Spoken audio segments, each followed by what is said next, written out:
Hi, I'm Lindsay with IPO Wines, and today we are here with Andrea, Boscu, Bianchi, Bandinelli of Villa di Geggiano. Thank you so much for joining me today. I'm happy to have you here. So Villa di Geggiano is in Tuscany, and Andrea's family has been making wine since the 1500s, which is amazing. So a lot of history here. He shares all the responsibilities of running the villa with your brother, Alessandro. Yes. So I'm going to go ahead and ask you a few questions. I know that there's a lot of Chianti Classico wines in the market. Yes. What sets yours apart? Let's say that the position is setting up aside because we are in the southern part of the Chianti Classico production area near Siena. So that states already a difference because there are different conditions in terms of altitude or soil, and so this is the first distinction. Then we are organic producers. We're doing a limited amount of wine, about 50,000 bottles per vintage, and organically produced, and with a great respect of the territory and the expression of the Sangiovese wines there inside. I would say they are pretty traditional, done in a very natural way, organically, handicrafted, so real special products. I mean, I already know after drinking your wines that they're fantastic, so nice. I guess somebody will, just have to open them and then they'll know that they're much better than the It others. is not an industrial product, it's something made with passion, by hands, and really cared like babies. I know that you have a very interesting way of conducting the cold maceration on the Reserva wine. Can you tell us a little bit more about that, please? Absolutely. Because almost everybody knows who's in the business and in the winemaking that cold maceration is interesting techniques to have better perfumes during the first phase of the fermentation or even before the fermentation. What we're doing is to add dry ice chips to the destaming machine while the grapes are put inside the vats, and so we keep it at 5 degrees Celsius for 3 days. And these techniques, that is different from the one using refrigerated vats, allow us to have this cold maceration, so enhancing the quality of the perfume and the characteristic organoleptics of the wine, without getting the oxidation, because the dry ice, when it melts down, it releases carbon dioxide that is heavier than the oxygen, and so it forms a sort of shield on top of the mass in the vat and avoid the direct contact with the oxygen. And so in this way we release perfumes and colors and no oxidation. So as a result, the volatile acidity, that is the parameter of the aging of a wine, the parameter of the oxidation of the wine, remains very, very low. In this way we obtain wines that are much more elegant and refined, and with this reduced volatile acidity that allow the wine to age much longer, and especially being organic, this is very interesting to us, to keep the sulfites very low. Right. To just give you a few numbers, we put the Reserva wine in bottle with 25 parts per milliliter of free sulfites, and organic rules states that you have to have a maximum of 100. So we are way below these numbers, and so that makes the wine so pleasant, drinkable, fresh, and pure. Right.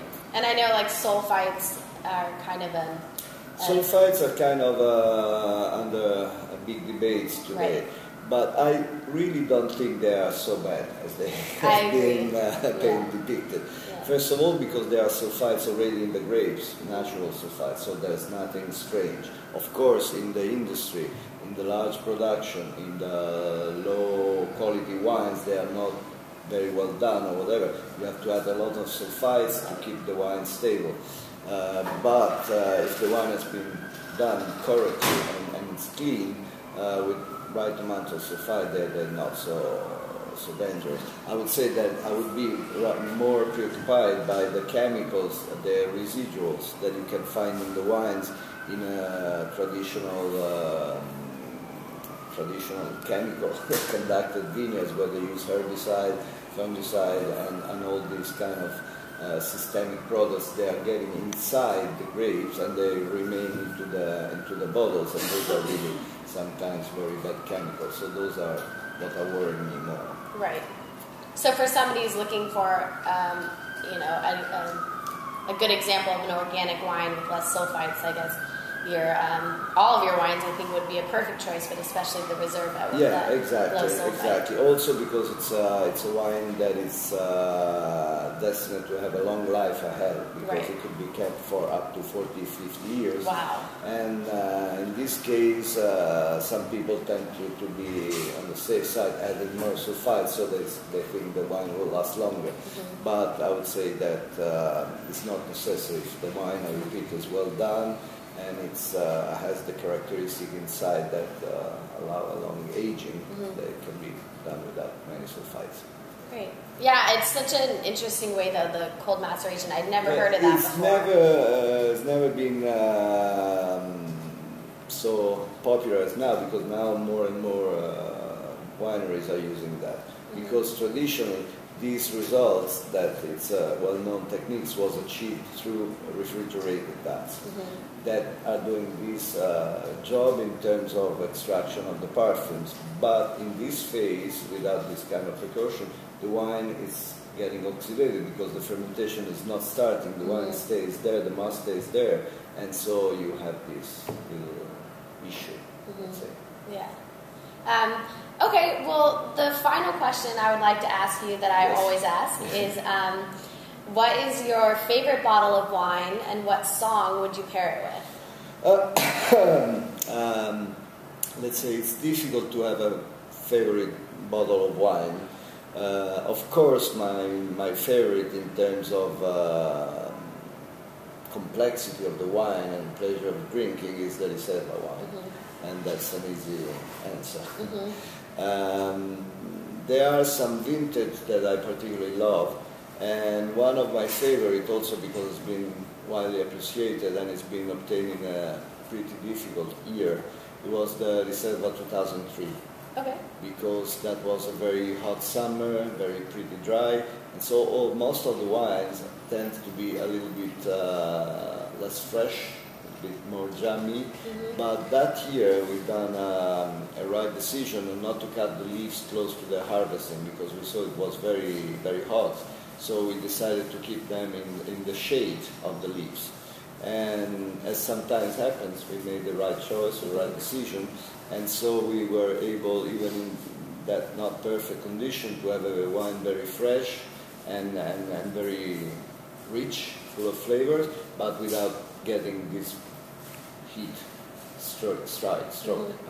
And so the wine is very good, it's still very well drinking, and in an occasion of a meeting with some other French producers in a restaurant in Siena, everybody had to bring a bottle of an old vintage, possibly a Magnums, and we brought the Riserva 2003, and we won the contest. It was not really a contest, but everybody said that it was in a restaurant with other producers from Montalcino, from Piedmont or whatever, and the wine in that occasion showed so well that it's been the favorite of all the people who gathered there. So it's a great pleasure, and I still drink it with great pleasure. And to associate it to a song, to a music, without going into the classical music, that it's maybe a little bit too much, but I can think at a song of the Beatles. Okay. Also to stay in an English song. That could be The Long and Winding Road, because it's a very nice music, and The Long and Winding Road, it means that this wine has so many different shades and such an interesting tasting that always reveals something, like after just following a nice road in the countryside, and you see beautiful landscapes and panoramas. So I think that's a great pairing. Yeah. That was a really good answer. Okay, very good. Yeah. All right, well, thank you so much for joining me today and answering my questions. Thank you to you. And I was just maybe adding a little thing about the work we're doing in the winery with my brother, because of course being two, we share the responsibility in different ways, and so he's more involved in the production. He's on the tractor in the vineyards, and he's a winemaker, and he's actively take part to all the phases of the grape growing and the vinification that I sometimes join then, but I'm the unlucky one who's in the office taking care of the promotion, the sales, the marketing, and in this case the nice part of the job is traveling around and let the wines be known around and meeting interesting people and work together with them.